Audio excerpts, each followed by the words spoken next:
तो दोस्तों आज मैं एक्सप्लेन करने वाला हूँ हाल ही में रिलीज की गई एक अमेरिकन हॉरर एंथोलॉजी सीरीज को जो कि नेटफ्लिक्स के ऊपर रिलीज करी गई है। इस सीरीज को क्रिएट किया है गिलर्मो डेल टोरो ने, जिसका नाम है कैबिनेट ऑफ क्यूरियोसिटीज। इसके अंदर 8 डिफरेंट स्टोरीज हैं जो कि काफी बढ़िया हैं और इन सभी को अलग अलग डायरेक्टर्स ने डायरेक्ट किया है। और सबसे बढ़िया बात यह है कि इस सीरीज के जो पहले 2 एपिसोड्स हैं ना, उनको गिलर्मो डेल टोरो ने ही यहाँ पर लिखा है। और आज की इस वीडियो के अंदर मैं पहले 2 एपिसोड्स को ही एक्सप्लेन करने वाला हूं, तो उम्मीद करता हूं कि आपको ये सीरीज पसंद आएगी। अगर आपको ये वीडियो पसंद आती है तो इसको ढेर सारे लाइक कर देना, क्योंकि अगले एपिसोड्स को मैं जल्दी से जल्दी लेकर आ जाऊंगा। हो सकता है कि एक ही दिन के अंदर 2-2 वीडियोस आ जाएं। तो जल्दी से लाइक कर दीजिए, कमेंट कर दीजिए और सब्सक्राइब कर दीजिए अगर आप चैनल के ऊपर नए हैं तो चलिए अब बिना किसी देरी के चलते हैं सीधा वीडियो की तरफ।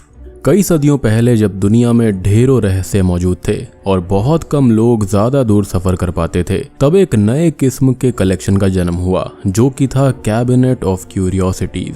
इन कैबिनेट्स के अंदर कुछ भी रखा जा सकता था, जैसे कि बुक्स, पेंटिंग्स या फिर अजीबो गरीब चीजें, जैसे कि यूनिकॉर्न के बाल, ड्रैगन के दांत या फिर फीजी की जलपरी। लेकिन इन सभी चीजों से जुड़ी होती थी कुछ कहानियां, कुछ बहुत ही इंटरेस्टिंग कहानियां। इन कलेक्शंस के अंदर बड़े बड़े योद्धाओं के कवच से लेकर छोटी छोटी चीजें जैसे कि चाबियों के गुच्छे तक भी होते थे। और ये चाबियां एक स्टोरेज रूम की होती हैं जहां पर लोग बेकार का सामान रखा करते थे या फिर कुछ और। तो देखते हैं हमारी पहली कहानी इसके बारे में क्या कहती है। ये कहानी है लॉट 36, जिसे डायरेक्ट किया है गिलर्मो नावारो ने। कहानी की शुरुआत एक बहुत ही बूढ़े आदमी को दिखाते हुए होती है जो कि मीट खा रहा था। तभी मीट का एक टुकड़ा नीचे गिर जाता है, जिसे उठाने के चक्कर में उसकी बॉडी अकड़ जाती है और उसकी वहीं मौत हो जाती है। और ये था लॉट 36 का मालिक मिस्टर वॉल्मर। अब इसके बाद में हमें एक बहुत ही रूड इंसान निक से इंट्रोड्यूस कराया जाता है, जो कि 24 आवर स्टोरेज नाम की एक जगह पर स्टोरेज रूम्स के ऑक्शन यानी कि नीलामी में आया हुआ था। कुछ लोग जिन्हें बैंक्स पर भरोसा नहीं होता, इन स्टोरेज हाउसेस में वो अपना कीमती सामान रखते हैं और ऐसी कीमती चीजों की आस में ही लोग स्टोरेज रूम्स को खरीद लेते हैं, जो कभी कभी तो उन्हें माला माल कर देता है, लेकिन कभी कभी उनके हाथ लगता है बस कचरा।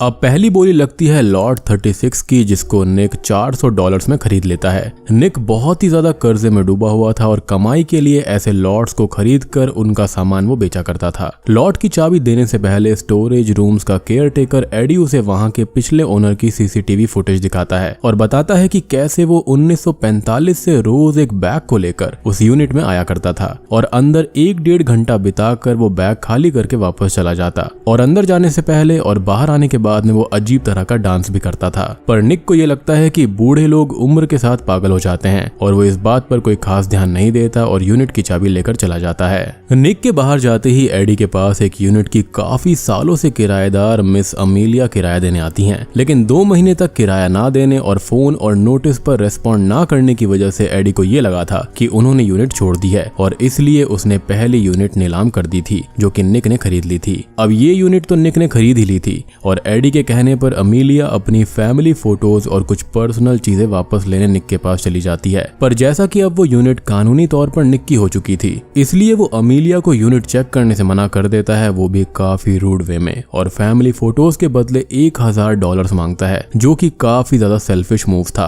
खैर मना करने पर निक अमीलिया को उस यूनिट का पुराना टूटा हुआ लॉक पकड़ाकर चला जाता है और तब अमीलिया उससे गुस्से में ये कहती है कि काश तुम नर्क की आग में जलो, और ऐसा उसको कर्ज कर देती है। खैर अब निक लॉट 36 में कुछ वैल्यूएबल सामान को ढूंढने निकल जाता है और वो नोटिस करता है कि उसकी यूनिट बाकी यूनिट्स के मुकाबले काफी छोटी थी। एडी भी निक को बाहर खड़ी अमीलिया का सामान लौटाने के लिए बोलता है, लेकिन निक के मुताबिक उसका वॉर में एक कान खराब हो गया, उसकी बीवी उसको छोड़कर चली गई और जब उसने सारे नुकसान सहे हैं तो वो फायदे क्यों छोड़ दे। इस मुद्दे पर दोनों की बहस हो जाती है, पर जैसा कि निक ने उस यूनिट को कायदे से लिया था, इसलिए वो एडी को बुरा भला सुनाकर वहां से चला जाता है। अब शाम तक निक को लॉट 36 के अंदर एक सोने का शैंडलियर, एक इंसानी बालों से बनी हुई फ्लावर्स की पेंटिंग, एक सियोन्स टेबल और कुछ चेयर्स मिलती हैं, जिन्हें जब वो बेचने जा रहा था तब एक इंसान उसके सर पर मारकर और कार तोड़कर कल तक $12,000 $10 लौटाने का बोलता है और चला जाता है। और जैसा कि मैंने आपको बताया था कि निक यहाँ पर कर्जे में डूबा हुआ था, तो शायद ये कोई वही हो सकता है। खैर तब भी अमीलिया बाहर ही खड़ी हुई थी, जिसे निक जानवरों की तरह भगाकर वापस अंदर फर्स्ट एड के लिए आ जाता है, जहाँ पर एडी उसे एक शॉप का एड्रेस देकर वहाँ ये चीजें बेचने का बोलता है। शॉप पर उस सियोन्स टेबल को देखते टाइम अचानक से ही उसका एक ड्रॉर खुलता है, जिसके अंदर से 3 बुक्स निकलती हैं। उन बुक्स की कीमत का अंदाजा लगाने के लिए शॉप ओनर अगाथा अपने दोस्त को बुलाती है। उसका दोस्त किताबों को देखकर शॉक्ड हो जाता है और उन्हें अनोखी बुक्स बताते हुए उससे 4th वॉल्यूम के बारे में पूछता है। वो 3 किताबों के $10,000 और चारों के आज के ही आज $3 लाख तक देने का बोलता है, क्योंकि उसके मुताबिक वो 4th वॉल्यूम सबसे ज्यादा अनोखी किताब है और उसमें ऐसे सिंबल्स और स्पेल्स हैं जिनसे एक डीमन को बुलाया जा सकता है और उसको इसी दुनिया में रोका जा सकता है। पर डीमन के साथ सौदा पूरा होते ही ये किताब और उसे बुलाने वाला इंसान दोनों ही जलकर राख हो जाते हैं। और यही रीजन है कि ये किताब किसी को भी नहीं मिलती, सिवाय इसके कि उस डीमन के साथ धोखा हुआ हो और वो अपनी कीमत ना वसूल पाए और वो किताब यहीं रह जाए।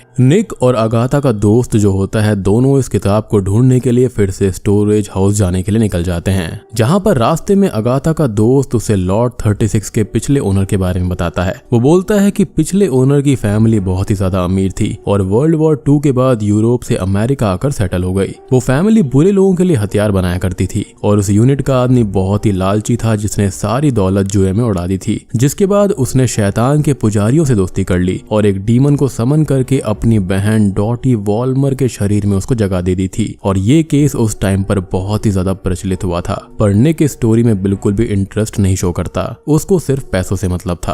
अब यूनिट में किताब को ढूंढते टाइम यानी कि 4th वॉल्यूम को ढूंढते वक्त डॉटी वॉल्मर की मिसिंग की कुछ न्यूज़पेपर कटिंग्स भी मिलती हैं। वो लोग नोटिस करते हैं कि यूनिट की एक दीवार खोखली थी और इसलिए ही वो यूनिट इतनी छोटी थी। वो उस दीवार को खोलते हैं और अंदर बहुत ही तेज गंदी बदबू आ रही थी। अगाथा का जो दोस्त होता है वो शैंडलियर्स में कैंडल्स लगाकर उसको जला देता है ताकि बुरी शक्तियां उनसे दूर रहें। और निक को किसी भी चीज को छूने से या फिर किसी भी चीज का सामना हो तो उससे नजरें मिलाने से मना करता है। अब अंदर उन्हें दीवारों पर हर जगह जीसस क्राइस्ट की मूर्तियां लगी हुई मिलती हैं, यानी कि यहाँ पर पक्का कुछ ना कुछ शैतानी कैद है। खैर रास्ते के अंत में उनको कमरे के अंदर एक सर्कल के अंदर लॉर्ड के पिछले ओनर की बहन यानी कि डॉटी वॉल्मर पड़ी हुई मिलती है। जी हाँ, जिसका पूरा शरीर सड़ चुका था, पूरा खोखला हो चुका था और बाल जमीन से चिपके हुए थे और उसका मुंह पूरा का पूरा खोखला हो चुका था, जिसके अंदर हम डीमन को हिलता हुआ देख पाते हैं, जो कि कोई ऑक्टोपस टाइप का क्रीचर होता है। और जैसा कि रूमर्स थे कि उसके भाई ने उसकी बॉडी के अंदर डीमन को रख दिया था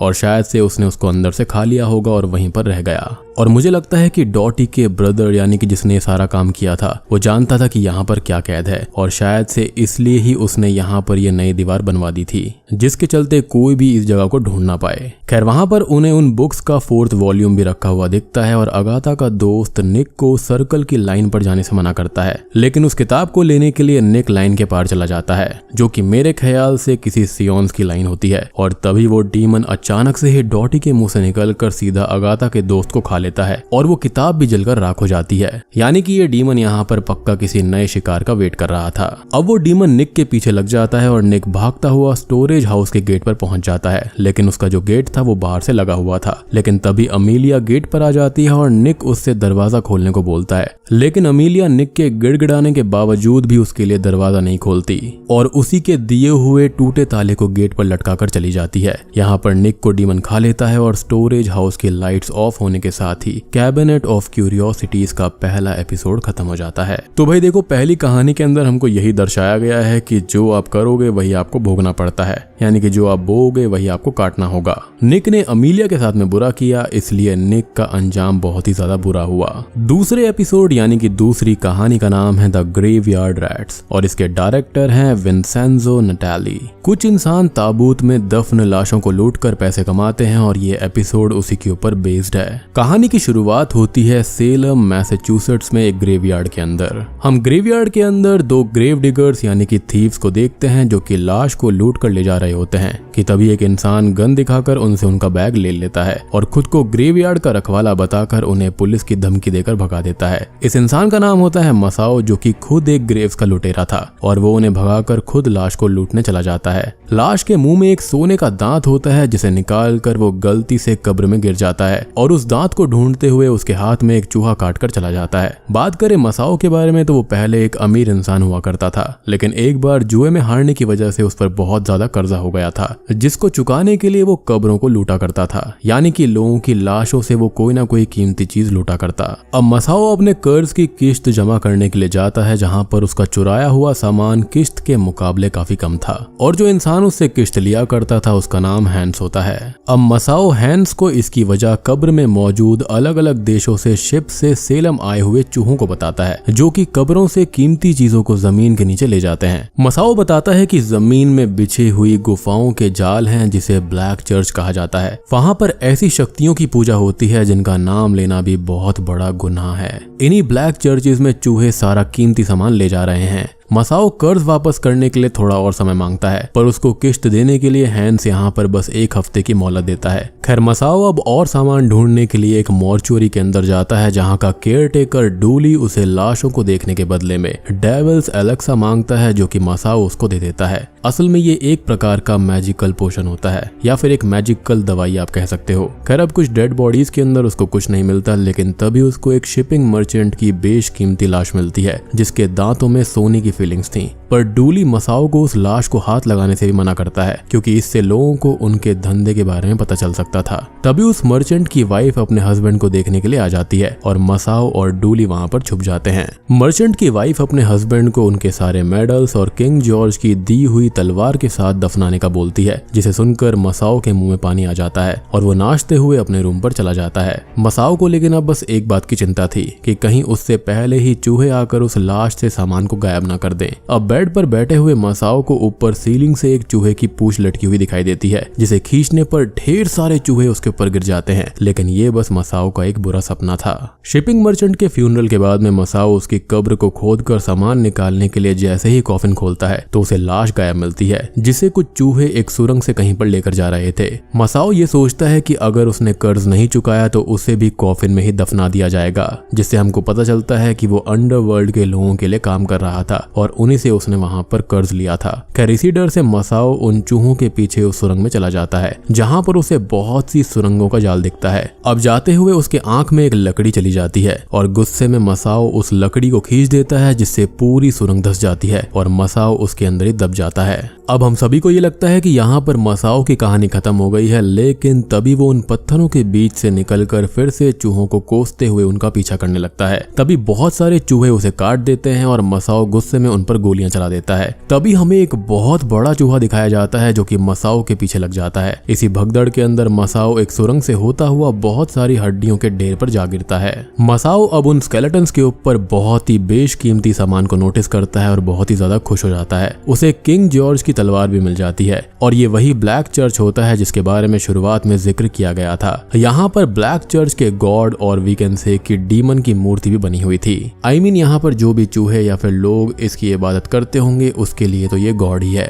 खैर तभी मसाओ की नजर एक स्केलेटन के गले के सुंदर लॉकेट पर पड़ जाती है और वो उसे निकाल लेता है, लेकिन तभी वो स्केलेटन जिंदा होकर ये बोलता है कि ये मेरा है और ऐसा बोलते हुए वो मसाओ के पीछे लग जाता है। मसाओ बहुत ही अजीब सी सुरंगों से होते हुए बाहर जाने का रास्ता ढूंढने लगता है और जीसस क्राइस्ट से उसको बचाने के लिए प्रे करने लगता है। तभी स्केलेटन और बड़ा वाला चूहा दोनों वहां पर आ जाते हैं। तभी मसाओ एक पेड़ की रूट को खींच देता है, जिससे कि पत्थर खिसक कर उस चूहे पर गिर जाते हैं और वो मारा जाता है, पर स्केलेटन अभी भी मसाओ के पीछे था। तभी मसाओ को एक तरफ से रोशनी आती हुई दिखाई देती है। अब मसाओ जो होता है वो जीसस क्राइस्ट को शुक्रिया बोलता है और खुद को मोटिवेट करते हुए उस तरफ जाने लगता है। लेकिन रास्ते के एंड में जाने पर हमको ये पता चलता है कि वो रोशनी असल में मसाओ की टॉर्च की थी और एक कॉफिन की प्लेट पर पड़ने से जो रिफ्लेक्शन आ रही थी ये वही थी और उस प्लेट पर यह लिखा हुआ था कि रेस्ट इन पीस। और इसी के साथ में सारे चूहे मसाओ को काट लेते हैं। अब आपको याद होगा कि मसाओ ने 2 ग्रेव डिगर्स को भगा दिया था, तो यहाँ पर जब वो उस कॉफिन को खोलते हैं तो उन्हें मिलती है मसाओ की लाश। जी हाँ, यानी कि उनको भगाने वाला खुद ही एक लाश बन गया। अब वो जो लॉकेट मसाओ के पास में था ये दोनों ग्रेव डिगर्स उसको निकालने लगते हैं, लेकिन तभी मसाओ के मुंह से ढेर सारे चूहे निकलने लगते हैं और बूम। इसी के साथ में ये एपिसोड 2 भी यहीं पर खत्म हो जाता है। तो दोस्तों ये थी द कैबिनेट ऑफ क्यूरियोसिटीज के पहले 2 एपिसोड्स की कहानी। उम्मीद करता हूँ कि आपको ये पसंद आई होगी। अब अगर आप चाहते हैं कि मैं बाकी के एपिसोड्स को जल्दी से जल्दी लेकर आऊं और आपको ये कहानी इंटरेस्टिंग लग रही हैं, तो इस वीडियो को जल्दी से जल्दी लाइक कर दो। कमेंट करके बताना कि आपको आगे के एपिसोड्स देखने हैं या फिर नहीं। मैं उनको जल्दी से जल्दी लेकर आऊंगा। हो सकता है कि एक ही दिन के अंदर 2 वीडियोस आ जाएं। अब बात करें मेरी पर्सनल फेवरेट स्टोरी के बारे में, तो मुझे यहाँ पर एपिसोड 2 काफी बढ़िया लगा। इसके अंदर हमें रैट्स की एक टेरिफाइंग साइड दिखाई गई है जो कि शायद हमने कभी ही इमेजिन करी होगी। बाकी दोनों ही एपिसोड्स काफी अच्छे हैं और इनका जो डायरेक्शन है और इनको दिखाने का अंदाज है और यहाँ पर जिस तरह से शूट किया गया है, सिनेमेटोग्राफी वगैरह काफी बढ़िया है और इस सीरीज को लोगों से भी बहुत अच्छा रिस्पॉन्स मिल रहा है। और सबसे बढ़िया बात यह है कि इस सीरीज को यहाँ पर प्रॉपर हॉरर फील दिया गया है। ये बाकी उन सीरीज की तरह नहीं है जहाँ पर खाली हॉरर का टैग लगा दिया जाता है और बाकी के पूरे 10 एपिसोड्स के अंदर आपको ज्ञान दिया जाता है कि लाइफ कैसे जीनी चाहिए। तो ये दोनों एपिसोड अगर पसंद आए हो तो वीडियो को लाइक कर दीजिए, चैनल के ऊपर नए हैं तो सब्सक्राइब कर लीजिए और कमेंट करके बताना कि आपको ये सीरीज कैसी लगी। तो मैं आप सबको मिलता हूँ अगली वीडियो के साथ में, तब तक के लिए